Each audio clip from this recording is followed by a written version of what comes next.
Assalamualaikum warahmatullahi wabarakatuh.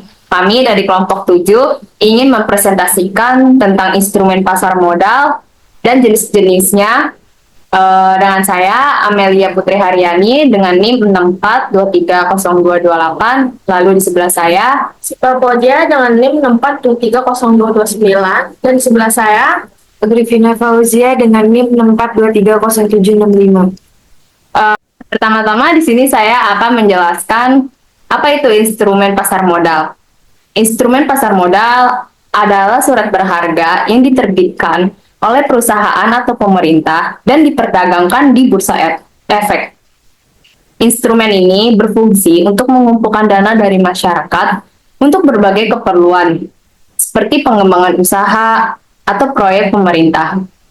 Lalu ada beberapa jenis instrumen pasar modal yang umum dikenal. Akan dijelaskan oleh Siva.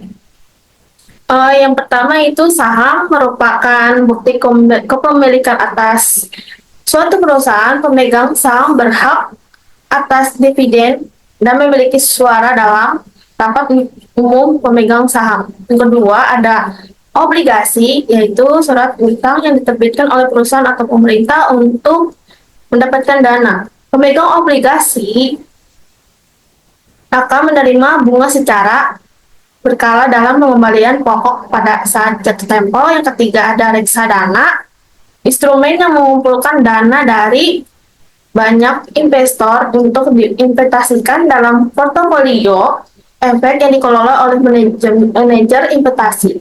Yang keempat ada derivatif, instrumen yang nilainya tergantung pada nilai aset lain seperti opsi dan futures. Bacakan pasar modal. Pasar modal adalah tempat atau sarana yang dimana terjadi transaksi jual beli berbagai instrumen keuangan jangka panjang seperti saham dan obligasi. Di Indonesia, pasar modal diwakili oleh Bursa Efek Indonesia.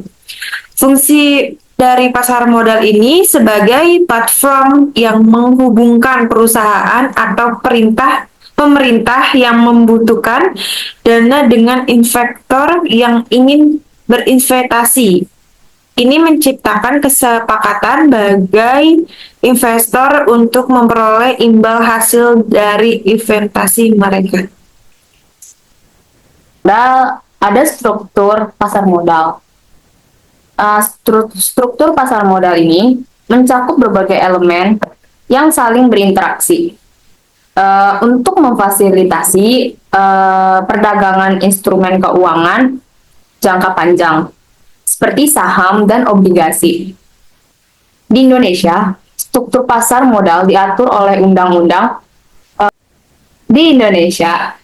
Struktur pasar modal diatur oleh Undang-Undang Pasar Modal Nomor 8 Tahun 1985 dan terdiri dari beberapa komponen kunci. Yang pertama yaitu institusi pasar modal. Yang pertama ada bursa efek, tempat di mana transaksi jual beli efek dilakukan. Di Indonesia, Bursa Efek Indonesia adalah lembaga utama yang menyediakan platform untuk perdagangan saham dan obligasi. Yang kedua ada Otoritas Jasa Keuangan (OJK), yaitu lembaga pengawas yang bertanggung jawab untuk mengatur dan mengawasi seluruh kegiatan di pasar modal, termasuk perlindungan investor dan menjaga stabilitas pasar. Yang kedua ada pelaku pasar, yaitu yang pertama ada emiten, perusahaan atau entitas yang menerbitkan saham dan atau obligasi untuk mengumpulkan dana dari masyarakat. Yang kedua ada investor, individu atau institusi yang membeli saham atau obligasi dengan harapan mendapatkan imbal hasil dan investasi mereka. Yang ketiga ada perantara, pihak yang memfasilitasi transaksi antara emiten dan investor seperti perusahaan sekuritas atau broker. Yang ketiga ada instrumen keuangan, yaitu ada saham, bukti kepemilikan atas suatu perusahaan. Yang kedua ada obligasi, yaitu surat utang yang diterbitkan oleh perusahaan atau pemerintah. Yang ketiga ada reksadana dan ETF, wadah investasi yang mengumpulkan dana dari banyak investor untuk diinvestasikan dalam portofolio yang beragam. Yang keempat ada lembaga penunjang. Lembaga yang mendukung operasional pasar modal seperti lembaga penyimpanan dan penyelesaian transaksi serta lembaga penjamin yang memberikan perlindungan kepada investor. Memiliki tiga perencanaan yang berbeda. Dengan saya memilih saham, Dengan saya memilih reksadana, Dan saya memilih obligasi. pertama saya akan menjelaskan perencanaan investasi pasar modal saham. Apa sih itu saham? Saham itu surat bukti kepemilikan atas suatu perusahaan atau badan usaha. Dengan memiliki saham, seorang investor memiliki klaim atas aset dan pendapatan perusahaan tersebut.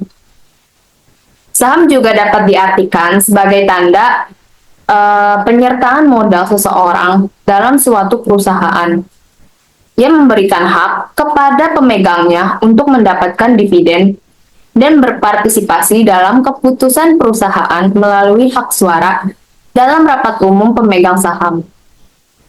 Lalu saham juga merupakan salah satu instrumen investasi yang paling populer di dalam pasar modal dan dapat diperdagangkan di dalam bursa efek. Ada dua jenis utama saham, yaitu saham biasa dan saham preferen. Saham biasa memberikan hak suara kepada pemegangnya, sedangkan saham preferen biasanya tidak memberikan hak suara, tetapi memiliki prioritas dalam pembayaran dividen. Dengan demikian, saham tidak hanya berfungsi sebagai alat investasi, tetapi juga sebagai cara bagi perusahaan untuk mengumpulkan modal dari masyarakat. Lalu, saya akan membahas tujuan investasi dalam saham. Yang pertama itu tentu saja jangka panjang. Jangka panjangnya itu dapat menghasilkan keuntungan dalam waktu 1-3 tahun ke depan. Lalu juga ada mempersiapkan dana pensiun dalam 30-40 tahun ke depan. Saya akan menjelaskan jenis-jenis saham. Yang pertama itu ada saham blue chip. Untuk investasi jangka panjang, saham ini berasal dari perusahaan besar yang stabil dan memiliki rekam jejak yang baik. Lalu ada saham pertumbuhan. Untuk investasi jangka pendek, saham ini sangat disarankan karena memiliki potensi pertumbuhan yang tinggi meskipun lebih beresiko. Terus di sini kita akan menganalisis profil risikonya. Untuk jangka pendeknya itu moderat. Karena meskipun mencari keuntungan cepat, investor harus siap menghadapi volatilitas pasar. Untuk jangka panjangnya, agresif, karena investor dapat menahan fluktuasi harga dalam jangka waktu yang lebih lama. Untuk strategi, untuk pembelian dan penjualan saham ini, yang pertama itu gunakan dollar cost averaging untuk membeli saham secara berkala, sehingga mengurangi dampak volatilitas pasar. Lalu yang kedua itu ada tetapkan target harga untuk menjual saham pertumbuhan dan stop loss untuk membatasi kerugian. menjelaskan perencanaan investasi pasar modal yaitu reksadana, yaitu saya akan membacakan. Apa itu reksadana? Reksadana adalah sebuah wadah investasi yang menghimpun dana dari berbagai pemodal untuk diinvestasikan dalam berbagai instrumen keuangan, seperti saham, obligasi, dan instrumen pasar uang. Konsep utama dari reksadana adalah diversifikasi, di mana dana yang terkumpul akan dikelola oleh manajer investasi yang profesional. Lalu saya akan membacakan tujuan investasi, itu menyisihkan dana untuk pendidikan dalam 10 tahun ke depan. Kedua, mempersiapkan dana pensiun dalam 34 tahun ke depan. Yaitu jenis reksadana yang saya pilih adalah yang pertama, reksadana pendapatan tetap.